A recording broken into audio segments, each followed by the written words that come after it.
បងប្អូននៅតែយកច្រឡំថាការប្រើប្រាស់ជាមួយនឹងម៉ាស៊ីនភ្លើងឲ្យតែចេញភ្លើងយកទៅប្រើគឺអាចប្រើបានឧបករណ៍ទាំងអស់ដូចភ្លើងរត់ដែរបងប្អូនចាប់យកច្រឡំទៀតបាទអញ្ចឹងណាមិនគេផលិតម៉ាស៊ីនភ្លើងមានຂະຫນាត់ទៅຂະຫນាត់ធំទេឥឡូវនេះខ្ញុំមកណែនាំថាហេតុអីបានម៉ាស៊ីនភ្លើងអត់ដូចភ្លើងរត់ហើយគេមានຂະຫນាត់ទៅហើយຂະຫນាត់ធំឥឡូវមកវីដេអូនេះទាំងអស់គ្នាអញ្ចឹងមកមើលជាមួយនឹងម៉ាស៊ីនភ្លើងកម្លាំង 13 kVA យើងទាំងអស់គ្នាដោយຂະຫນាត់ម៉ាស៊ីនភ្លើង 13 kVA នេះអញ្ចឹងប្រភេទលក្ខណៈគ្រួសារក៏ត្រូវឬក៏អាជីវកម្មຂະຫນាត់ទៅក៏ត្រូវដែរដែលភ្លើងចេញប្រើបាន36 អាំពែប្រភេទ 220V ឌីឡូបូ12 kW ការប្រើប្រាស់ទៅលើម៉ាស៊ីននេះគឺបងប្អូនអាចប្រើជាមួយនឹងម៉ាស៊ីនត្រជាក់ចាប់ពី3ទៅ4គ្រឿងຂະຫນាត់ធំពិសេសឬក៏បងប្អូនចង់យកទៅប្រើនៅការ៉ាសាំងដៃ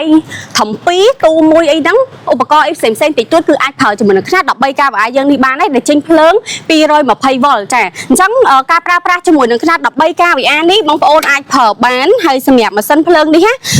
ជាប្រភេទប្រើម៉ាស៊ីនយើងមានការធានាខ្ពស់ចេញពីក្រុមហ៊ុនរយៈពេល3ឆ្នាំប្រភេទប្រើម៉ាស៊ីននេះគឺស៊ីប្រេងចន្លោះពី0.7ទៅ1លីត្រស៊ីប្រេងតិចតួចសម្រាប់ម៉ាស៊ីននេះវិញក៏វាភ្ជាប់មកជាមួយនឹងប្រព័ន្ធអាតេអូតូមកស្រាប់ដូចគ្នាដែលយើងអាចភ្ជាប់ជាមួយនឹងភ្លើងរត់អូតូជាមួយនឹងភ្លើងរត់ពេលភ្លើងរត់ដាច់បើឆេះដោយខ្លួនឯងភ្លើងរត់មកវិញក៏ផលិតដោយខ្លួនឯងដែរអញ្ចឹងសម្រាប់ຂະຫນាត់ 13 kVA នេះការប្រើប្រាស់បានត្រឹមតែលក្ខណៈគ្រួសារឬក៏អាជីវកម្មຂະຫນាត់តូចតែប៉ុណ្ណោះយើងឥឡូវយើងមកមើលជាមួយຂະຫນាត់ 18 kVA យើងនេះវិញជាទូទៅຂະຫນាត់ 18 kVA នេះល្មមវា17 គីឡូដែរការប្រើប្រាស់ជាមួយនឹងម៉ាស៊ីនត្រជាក់បានរហូតដល់ទៅ5ឬក៏6គ្រាប់អាស្រ័យទៅលើម៉ាស៊ីនបងប្អូន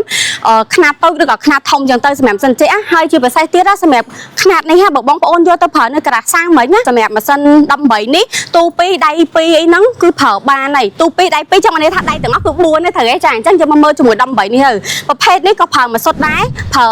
ការស៊ីប្រេងចន្លោះពី0.7ទៅ1លីត្រអីដូចគ្នាប្រភេទក្បាលម៉ាស៊ីនយ៉ាន់ម៉ាដូចគ្នាហើយការដែលយើងមានការធានាគឺធានា3ឆ្នាំទៅលើសេវាកម្មជួសជុលដូចគ្នាទៅលើ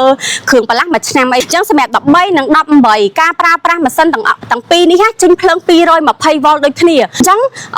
វាអត់ដូចភ្លើងរត់យើងទេភ្លើងរត់យើងឲ្យតែចេញភ្លើងទៅប្រើគឺប្រើបានឧបករណ៍ទាំងអស់ហើយប៉ុន្តែຂະຫນាត់ម៉ាស៊ីនភ្លើងគឺដូចគ្នាអញ្ចឹងបាននៅពេលដែលបងប្អូនទិញម៉ាស៊ីនភ្លើងឬក៏ចង់សាកសួរព័ត៌មានពីខាងក្រុមអ្នកលក់យើងទៅគឺយើងតែងតែសួរបងប្អូនថាបងប្អូនយកទៅប្រើលើអីឧបករណ៍ឲ្យគេខ្លាំងផ្សេងប៉ុន្តែអញ្ចឹងបងប្អូនប្រាប់ពីតម្រូវការទាំងអស់មកយើងនឹងណែនាំជាមួយនឹងម៉ាស៊ីនភ្លើងឲ្យត្រូវជាមួយនឹងគោលដៅរបស់បងប្អូនអញ្ចឹងសម្រាប់បងប្អូនដែលចង់បានជាមួយនឹងម៉ាស៊ីនភ្លើងកម្លាំង 13 kVA 18 kVA ដែលសម្រាប់ម៉ាស៊ីនភ្លើងយើងទាំងពីរនេះຂະຫນាត់ 13 kVA តម្លៃ$2,500 18 kVA តម្លៃ$4,200សម្រាប់ទាំងពីរຂະຫນាត់នេះគឺយើងហ្វ្រីសេវាដឹកជូនពេញ25ខេត្តក្រុងតែម្ដងអញ្ចឹងសម្រាប់ព័ត៌មានលម្អិតចង់ដឹងពាក់ព័ន្ធជាមួយម៉ាស៊ីនទាំងពីរនេះបងប្អូនកុំភ្លេចតាក់ទងមកកាន់ page យើងទាំងអស់គ្នាអរគុណ